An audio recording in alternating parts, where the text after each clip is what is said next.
guys, welcome to my channel. We are reading Emily, Windsnap, and the The Ship of Lost Souls by Liz Kessler.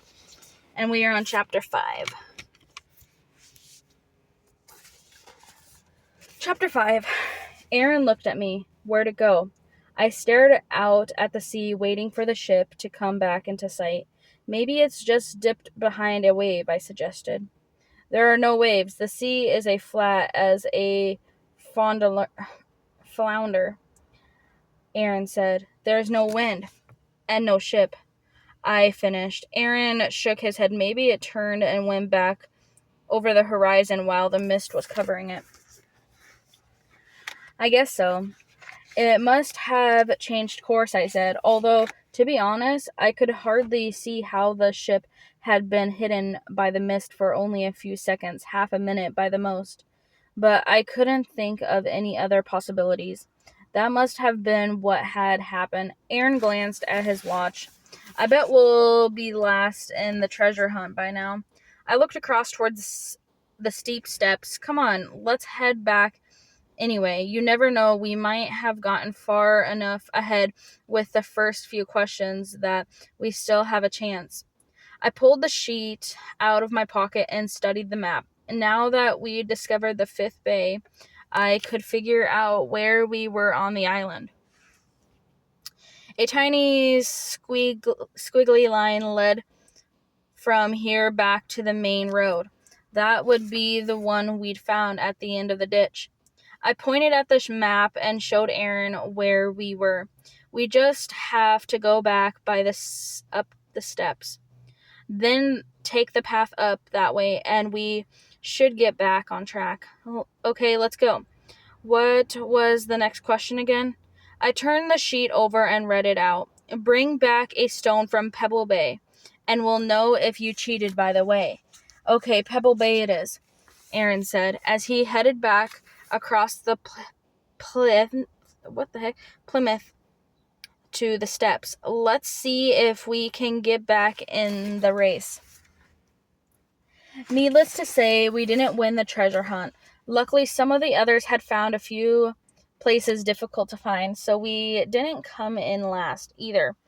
We were somewhere around the middle, good enough not to attract attention, despite coming back looking like extras from a street urchin scene of Oliver Twist. We caught up with the rest of the class at the finish point in the woods. Mandy gave me a wave. She and Julie were sitting with some of the others at the foot of the tree farther down the path. What happened to you? Mandy asked me. What do you mean? She pointed at my left arm. You got a massive bruise all down your arm. I twisted my arm to study it. She was right. I was turning bluish already, and there was a cut streaming down the center of the bruise. And your other arm is bleeding, Mandy added. Plus your legs are covered in mud, and you're limping. We got a bit lost, I said casually. Then I added in a whisper, I'll tell you more later. Miss Platt was coming up behind us, and I didn't want her to overhear me telling Mandy that we'd deliberately stepped off the path to a bay that we'd been specifically told to keep away from. Okay, and you do know you're not wearing any shoes, do you? Mandy added. I nodded. I'll explain that later, too. All right, kids, well done, all of you. Let's head back to the house now, Miss Platt said as she gathered us together. Go and get yourselves cleaned up, and we'll meet in the dining room in 20 minutes. After lunch, you can have some free time while Lyle and I mark the treasure hunt sheets. Please, can I have some volunteers to help prepare the food? We shuffled quickly across the road and over to the house before Miss Platt volunteered us for kitchen duties. Did you see that amazing ship? I asked Mandy as we went to the room we were sharing some of the other girls. Which ship? Mandy asked. Big, tall ship out on the horizon with massive sails. It looked like it was coming this way, but changed course. No. Mandy shook her head. Are you sure you didn't imagine it? She joked, reminding me It wasn't so long ago that she'd bully me and taunted me and called me names. Those days were gone now, though, weren't they? Mandy must have seen me flinch. Hey, I'm just teasing, she said more gently. I was probably on the other side of the island when you saw it. Yeah, probably, I agreed. But I wasn't too sure, and I decided not to mention the ship again to Mandy or anyone else.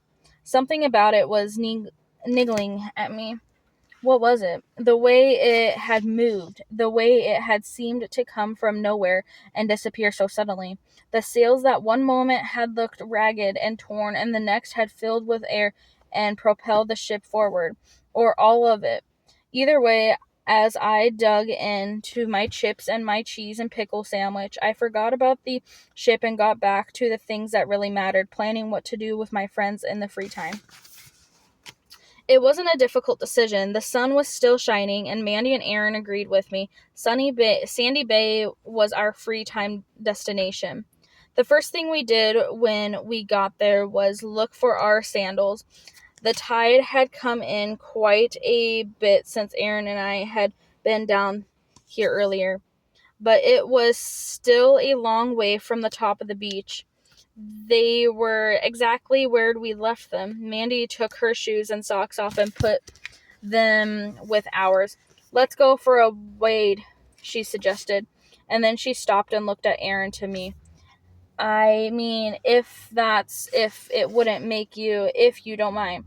That it's fine. I assure you, we don't sprout tails until we're halfway into the water. Even if we did, it's not a problem. I rolled up my pant legs and waved the other on. Come on, race, you. We ran down the beach and into the water. Some of our classmates had the same idea and come down to the sandy bay too. We joined them, splashing one another and racing along the shore, shrieking as we ran. Then Mandy stopped running and pointed out to sea. Hey, look, she said. My heart quickened. It was the ship again, and I looked where she was pointing. It wasn't the ship. It was even better than that. A shoal of dolphins was swimming, diving, and zooming through the waves. They were carrying bags on their back, and there were people between the dolphins. Shamrock School had arrived. I looked at Mandy. She smiled. It's fine. Go and meet them. There are plenty of the others on the beach, she said, reading my mind in the way she had never done before, and that only really good friends do. I smiled back, and I couldn't help thinking how far we'd come since the days that she called me Fish Girl. Without stopping to think, I gave her a hug. Thanks, Mandy, I said. She awkwardly hugged me back, then pulled away. You're soaking me, I laughed. Like you're not already drenched. She shrugged. True. Then she nodded towards the group, coming over closer. Go on, and welcome them to the island. I dived into the water and swam out and met them. Aaron had been playing football with some of the other boys on the beach, but when he saw me turn and dive into the water, he swam out to join me. Shauna was right at the front of the group. We practically swam headfirst into each other. Emily, Shauna beamed as she pulled me into the biggest hug. You're early, I said as we swam along. I thought you weren't coming till tonight. We were loaned Neptune's top fleet of dolphins, so we made it in half the time. Aaron whistled. Nice. How did you manage that? At which point someone else swam up beside Shauna. It helps if you have the right contacts, he said with a grin. Seth? Aaron swam over to Seth and slapped him on the back. How come you're here? He came up with an ingenious plan, Shauna said. Seth continued, I persuaded Neptune that something was important at first joint school outing between merflock and humans. Needed someone to supervise it. Shauna smiled at Seth. Seth made it sound like Neptune's idea, and Neptune went for it. Seth finished with a grin. So here I am, probably just for a couple of days, but it's better than nothing. Swishing, I said. Isn't it? Shauna added shyly. So where are you staying at? I asked Shauna. Mr. Finsplash says it's close to one of the bays. Dark Blue Bay, is it? Deep Blue Bay, Aaron suggested. That's it. There are some tunnels there that have been adapted into the Moore Motel. Cool.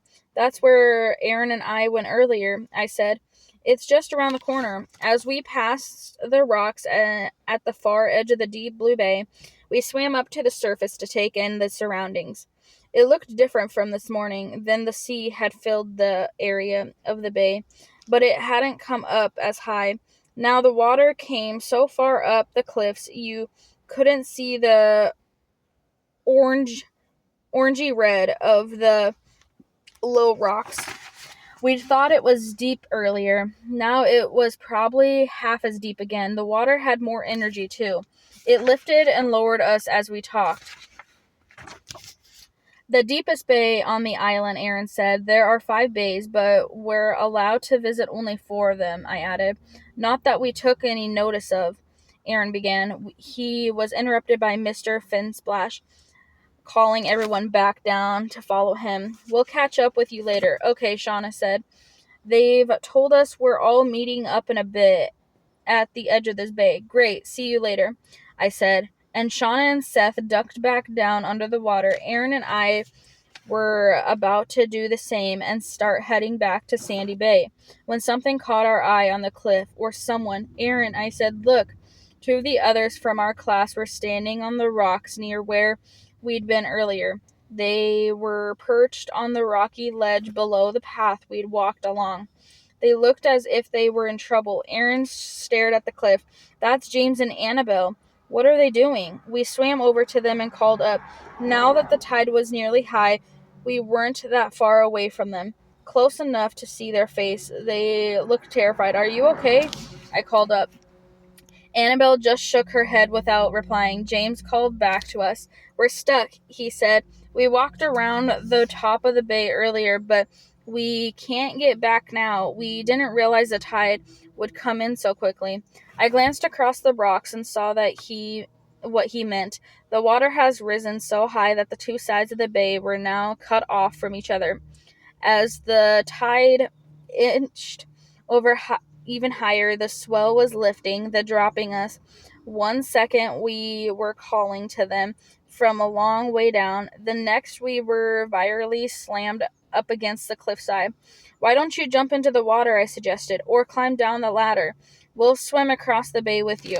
Annabelle violently shook her head. No way, she called, watching the water crashing against the rocks. I'm not getting in there.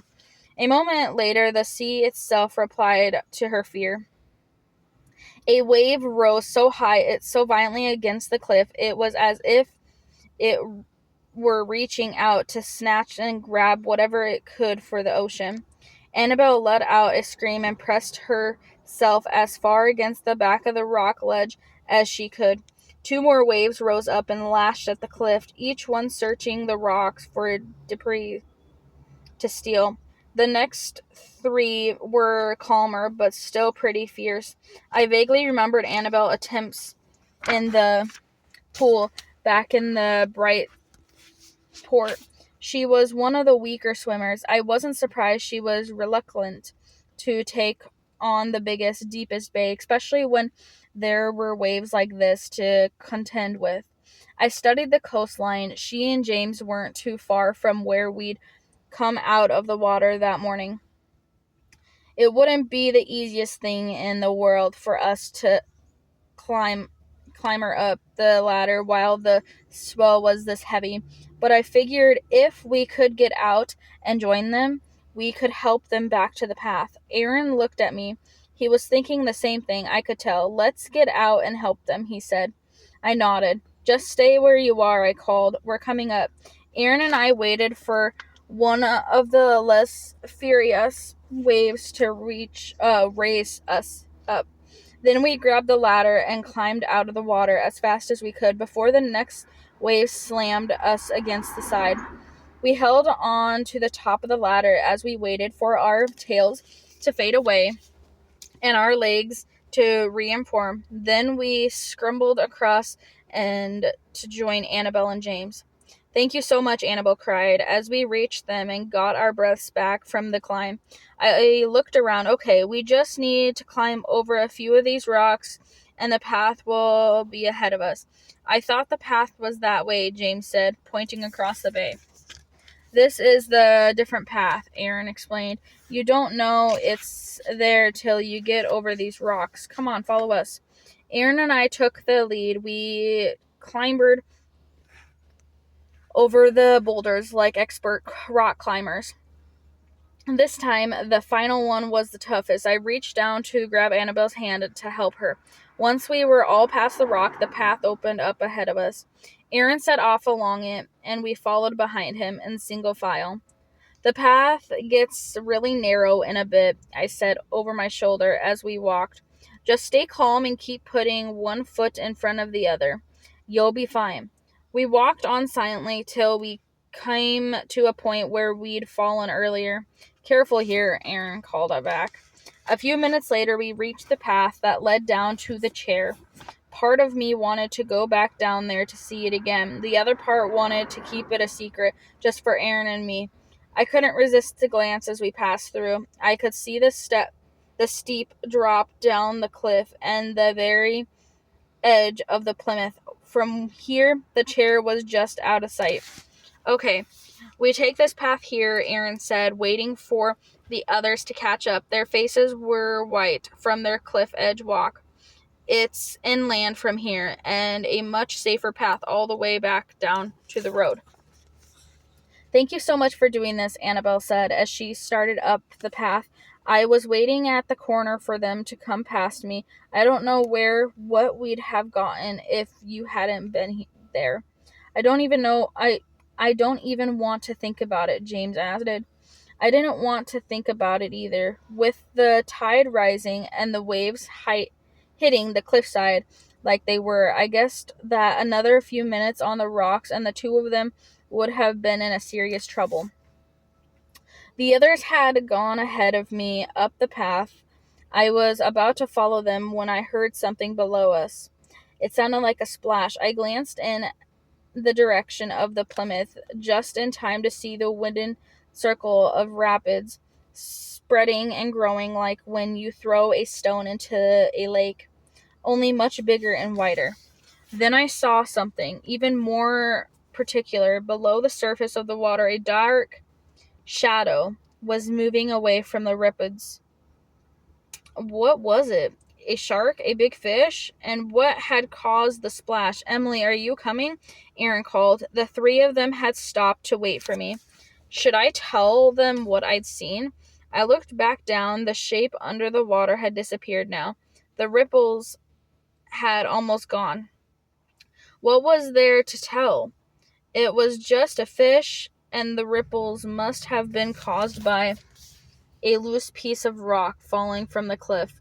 I mean, what other explanation was there? Coming, I replied, and headed up the path to join my friends, trying to put my questions about this strange corner of the island to the back of my mind. And that is the end of chapter 5, guys. I will see you guys in chapter 6.